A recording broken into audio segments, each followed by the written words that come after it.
কাছে আসবো নীলাদ্রিদা, পাকিস্তানের মানুষ এতটাই মূর্খ, তারা হার সেলিব্রেট করে। তাদের রাস্তায় তারা যেদিন হেরে গিয়েছে সেদিন রাস্তায় নেমেছিল সেলিব্রেট করতে, এবং তাদের মূর্খতা আবার রিফ্লেক্ট কোথায় হয়? বাংলাদেশে।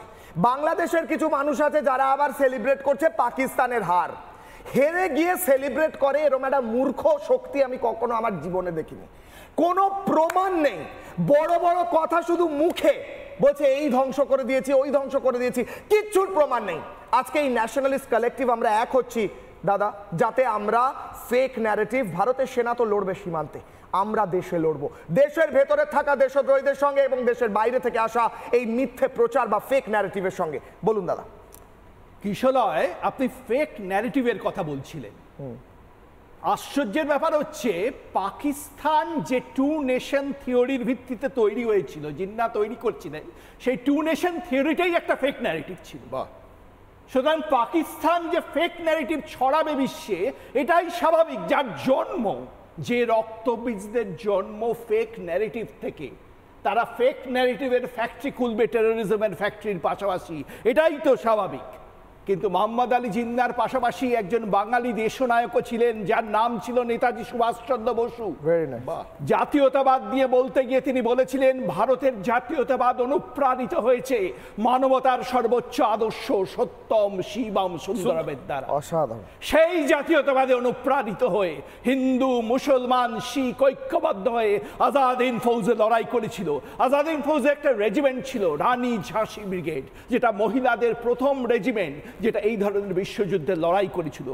আজ আমরা যেসব মহিলা কমান্ডার, মহিলা জেনারেলদের দেখে অনুপ্রাণিত হচ্ছে, তার মূল অনুপ্রেরণা সেদিন নেতাজির কথাই হয়েছিল।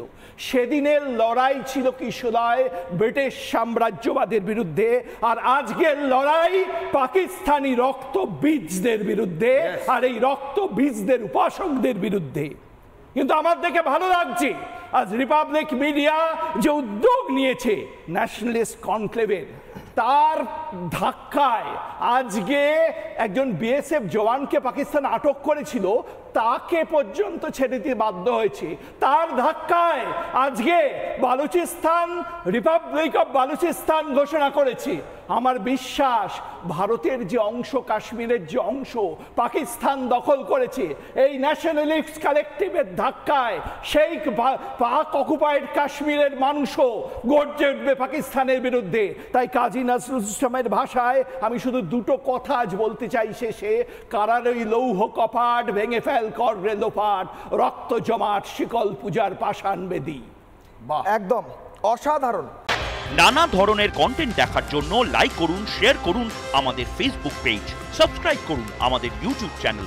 পাশাপাশি অন্যান্য ব্রেকিং নিউজের জন্য অবশ্যই চোখ রাখুন রিপাবলিক বাংলায়।